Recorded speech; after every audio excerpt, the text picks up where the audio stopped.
I will do my best to be as objective as I can, crafting a true strongest weapons ranking tier list. And I won't waste your time on all the doo-doo weapons. Nah, we heading straight for the best of the best, the top 25.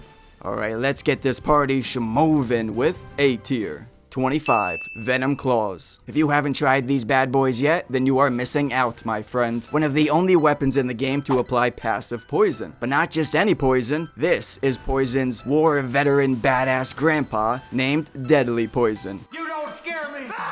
It's twice as lethal, but does not last as long. Sounds like my performance in bed. When paired with buffs like Rot Exaltation, the shorter time limit becomes an advantage, because it allows you to re-proc the poison more frequent, keeping the buff consistently active. Enhance this claw with Blood Flame, and now you're proccing poison and bleed. You got yourself little fire-breathing dragon snakes. Style points right there, baby. So using the right build, the Venom Claws become absolutely insane.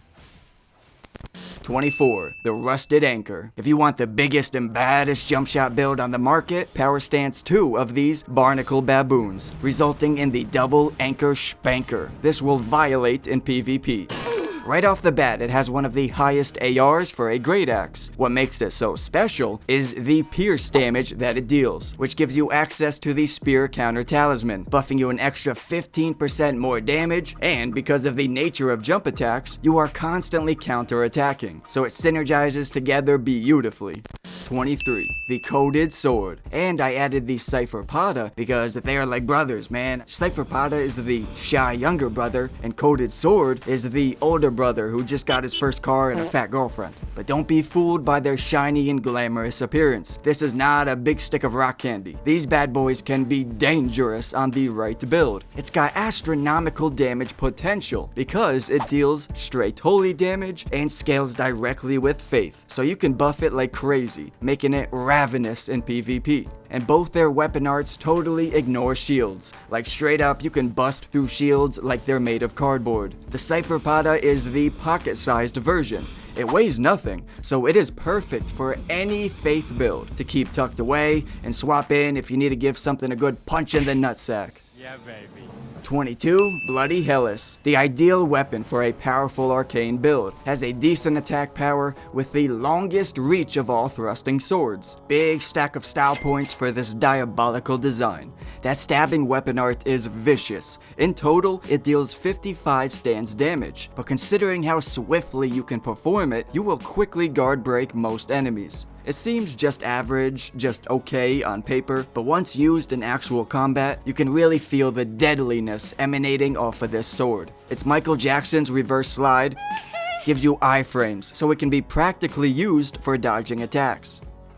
21. Cranial Candle Stand. Oh, you thought this weapon was just for kicks and giggles? Just for the memes? Well, think again, Buster Brown. Shoving back enemies in a fiery explosion, racking up damage. The only problem is that you must be straight up tickling the enemy's nether butters in order to achieve the highest damage possible. But what I've realized is that because it gives you such strong hyper armor, you're fine. I mean, you're good. You can chill in that enemy's booty all day, baby. Chill out, spark a blunt up in that booty, because the weapon art's hyper armor will keep you safe and sound. Plus, the fact you are wielding the dude's actual decapitated head just gives it style points. Yeah, that definitely calls for style points right there. 20. The Pedal Whip. They finally made the whips viable and so enjoyable. Nothing feels better than a jumping whip attack that also procs a status effect. Using Blood Flame is cool, I mean I love it. The moveset is fantastic. I like it because you need skill, you can't just spam. Nah, you gotta fight smart to be effective with whips. You need the right distance and good timing, but the payoff is very satisfying. You know what else is satisfying? Subscribing to the greatest YouTube channel in all of history. Yes sir, subscribe to the channel here for more awesome content like this.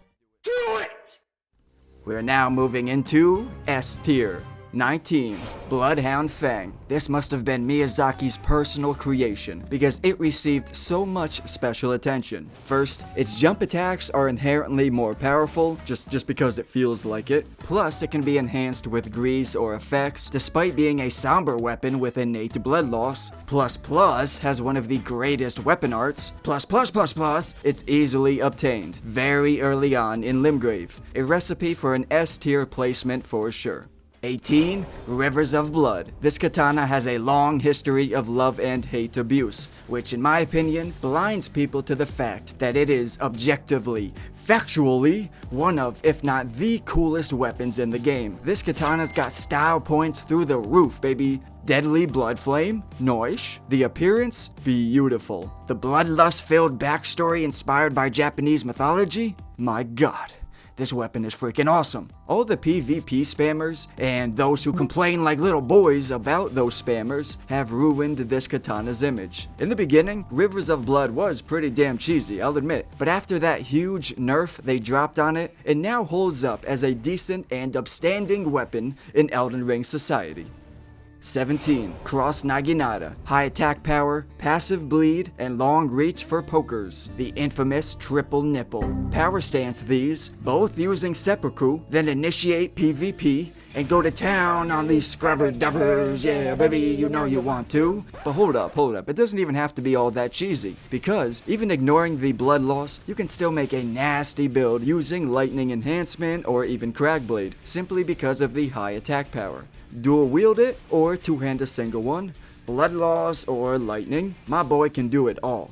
Number 16. I have both Beastman's and Bandit's curved sword here, as I couldn't decide which was objectively better. For blood loss, Beastman's is actually superior on a strength and arcane build, as it claims the highest attack power while still outputting sufficient blood loss. Meanwhile, for elemental infusions, such as Flame Art, the Bandit's sword is your man. I've made a couple extremely powerful pyro builds using the Bandit's curved sword. All that fire damage can get the attack power bumping. Lord have mercy, I'm about to bust. So they both have their own situations in which each one is best. But either way, at least one curved sword had to make it onto this list. 15. The Claymore. It was very difficult to determine which was objectively better when comparing these weapons like the Claymore, Banished Knight's Greatsword, the Flame Burge. Making the decision was giving me anxiety and a headache, so ultimately I said screw it and chose the Claymore. Its attack power is certainly above average, it has a unique thrusting heavy, so that's a benefit. Plus, just look at it, that's the type of sword you want to be slaying monsters with, man, no question. Major style points right there. That is a true monster slayer. A versatile, powerful, and legendary greatsword. 14. Ragier's Rapier. It is superior to most other thrusting swords, and that's even without considering how incredibly effective it is at breaking stance. Its unique R2 is truly one of a kind. Combined with a high poise damage, Ash of War like Glintblade Phalanx, and your enemies be dropping to their knees with their stance broken. Plus, it has a 110 critical bonus, so come on, it's perfectly designed for breaking stance. These thrusting swords are heavily used by sweat balls, or players trying to counter the sweat balls in PvP. But whichever you are, Ragier's Rapier is a good choice.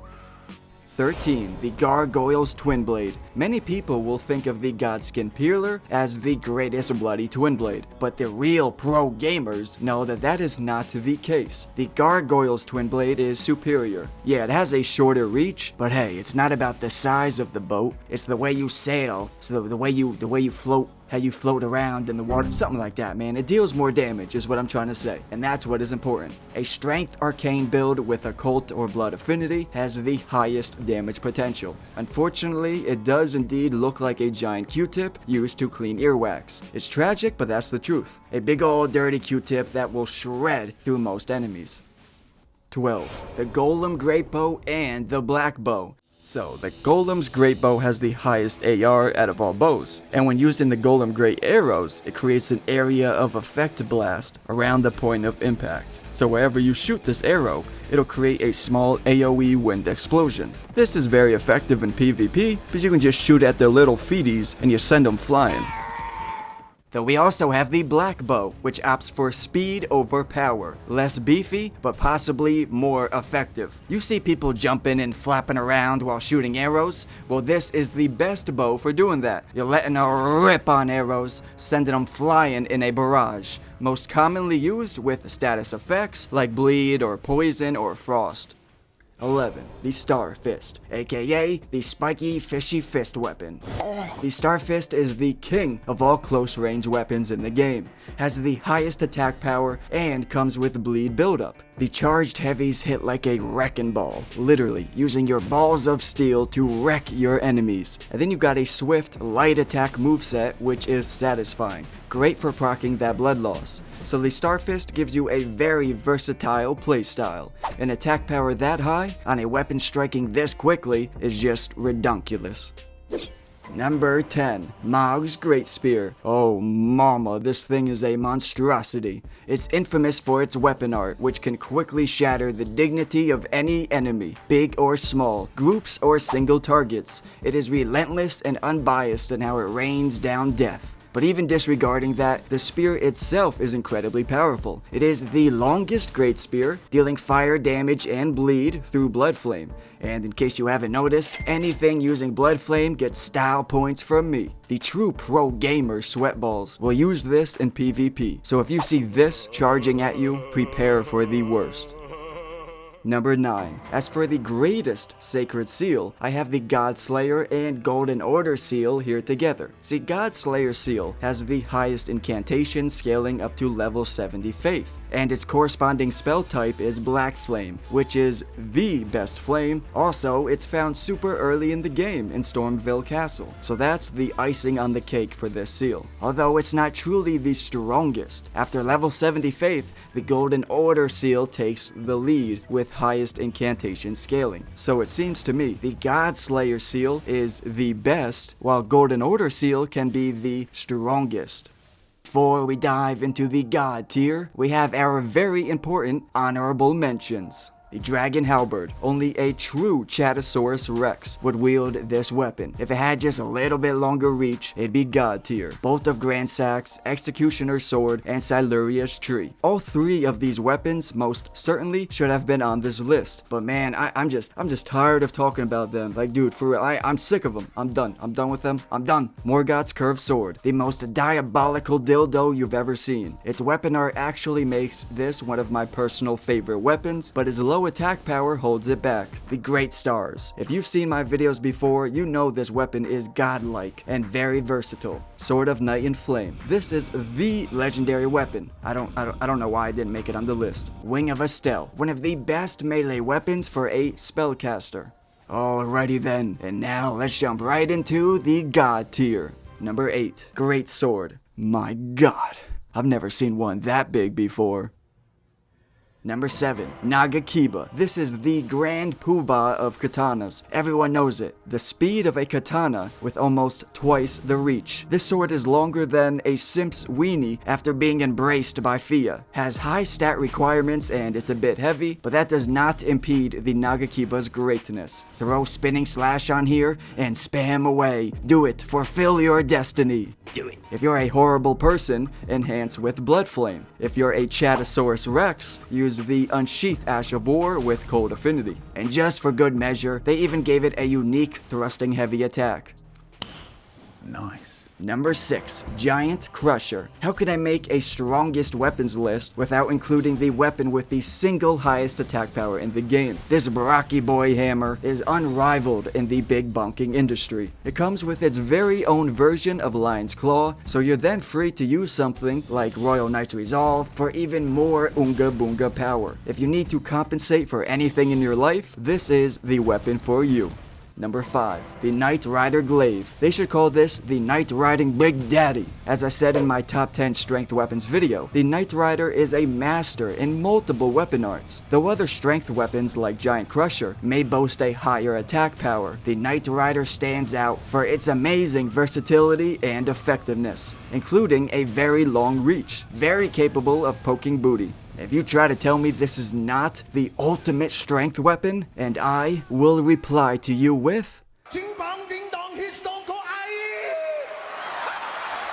Number 4. The Prince of Death Staff and Carrion Regal Scepter. We got a new game plus situation here. For those of you who want to min-max your entire life away, slowly infusing with your rickety computer chair, this is the staff for you. Highest sorcery scaling of any staff, but only when you are at least level 80 intelligence and 80 faith. which is why I wouldn't consider it the best staff. The Carrion Regal Scepter takes that title. This is the go-to staff for a high-level sorcerer. It's also a constant reminder that the Frosty Mage build is actually the best build in the entire game. So Carrion Regal Scepter is the best, while Death Staff has potential to be strongest.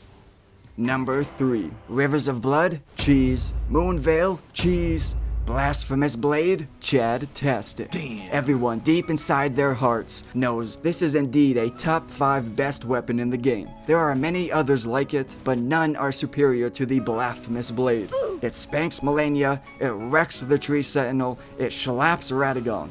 And even ignoring the weapon art, the greatsword itself is incredibly strong. Did you forget that it also gives you health on kill? These little wiggly hands will absorb your life, steal your soul, and heal itself with it. The Blasphemous Blade is the ultimate cheese meister.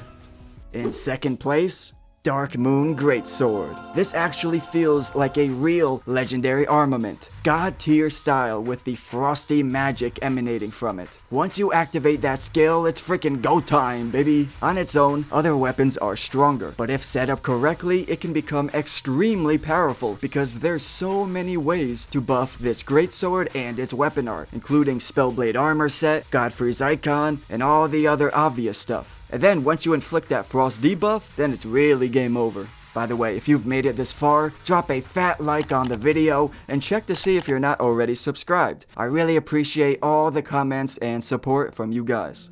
In first place, Magma Blade. Yeah, baby, got him.